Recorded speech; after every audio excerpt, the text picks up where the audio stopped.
In a show of force, China continues with its biggest ever military drills in the Taiwan Strait. Beijing has deployed fighter jets, warships and ballistic missiles to the region.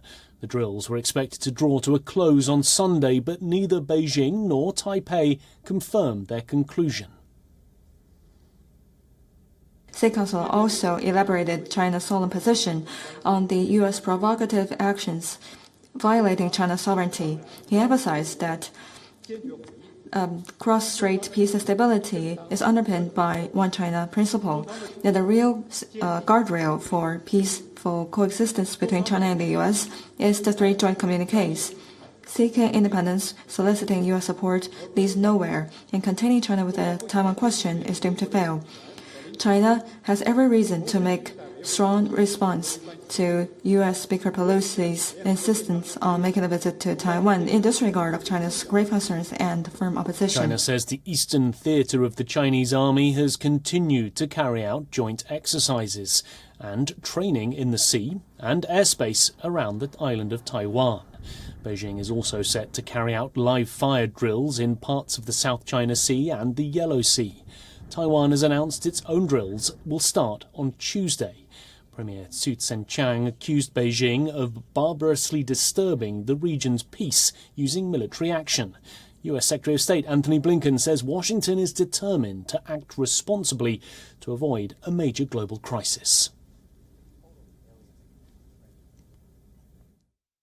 The United Nations abides by a resolution of the General Assembly with the so-called One China policy.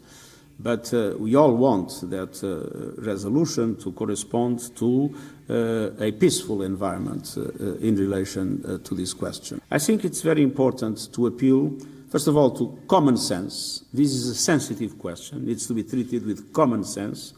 And then to restrain, allowing for de-escalation that I believe will be extremely important in the days and times to come.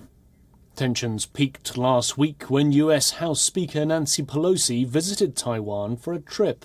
China called the visit an interference in its personal matters and announced drills near Taiwan, while the US accused China of overreacting after China cancelled several key meetings and sanctioned Pelosi and her family.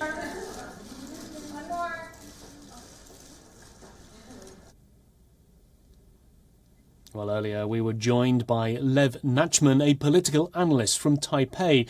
Here's what he had to say on the risk of these drills.